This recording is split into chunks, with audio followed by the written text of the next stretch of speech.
Friends, आज हम section 144 civil procedure code 1908 का एक कॉन्सेप्ट को समझेंगे। याद रहे, पूरा का पूरा टीपीए इक्विटी पे बेस्ड है। इंडियन सक्सेशन एक्ट इक्विटी पे बेस्ड है।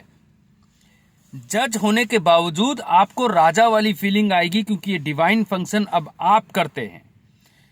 केवल आर्टिकल 142 के अंदर कॉन्स्टिट्यूशन में सुप्रीम कोर्ट को यह पावर मिला टू डू कंप्लीट जस्टिस। गलत। जब ऑर्डर 7 रूल 7 में सीपीसी के अंदर पार्टी ने जो नहीं भी मांगा जब आप वो देते हो तो क्या वो राजा का पावर नहीं है? माना सेक्शन 20 स्पेसिफिक रिलीफ एक्ट में मोदी साहब ने ईज ऑफ डूइंग बिजनेस के कारण, क्योंकि कुछ जजेस स्टे लगा देते थे, वेकेट नहीं करते थे, लोग इन्वेस्ट करना इस देश से कतरा रहे थे, तो उन्होंने मे को शेल कर दिया। कुछ हद तक अब आपको सर्विस प्रोवाइडर बनाया गया। लेकिन आज भी सेक्शन 144 लाइक आर्टिकल 142 आपको राजा की फीलिंग देता है। कैसे भाई? मान लो मथुरा और बुधिया एक लैंडलॉर्ड और टेनेंट हैं। एविक्शन का केस मथुरा डालता है और लात पड़ जाती है बुधिये को। बुधिया भाग भाग कर जाता है एपीलेट कोर्ट के आगे, जनाब स्टे दे दो, नहीं तो मैं तो जमीन पे आ जाऊंगा।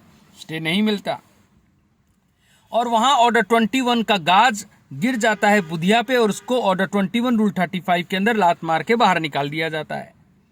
लेकिन अपील चलता रहता है। 3 साल बाद अपील बुधिया के फेवर में हो जाता है। अब बुधिया कहता है उफ, अब मैं जीत गया पर मैं रोड पे हूं, मैं फिर से क्या ऑर्डर 21 का डालूं?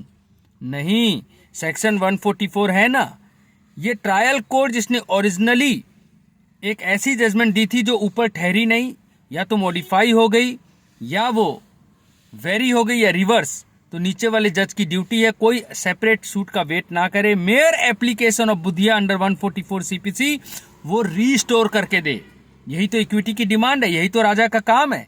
जैसे सेक्शन 69 और 70 कॉन्ट्रैक्ट एक्ट में अनजस्ट एनरिचमेंट नहीं होने दिया जाता, यहां पर जज के एरोनियस डिसीजन या नालायकी के कारण जिस पार्टी को गलत बेनिफिट मिला, अनजस्ट बेनिफिट मिला, उसको अब रीस्टोर करना पड़ेगा। यहां मथुरे को गलत फायदा मिला था, अपील में बुधिया जीता, स्टे उसको मिला नहीं था, इसीलिए वो आज सड़क पर है। लेकिन अब अलग से सूट डालने की जरूरत नहीं, 144 में उसको रीस्टोर करके जमीन पे बिठाया जाएगा।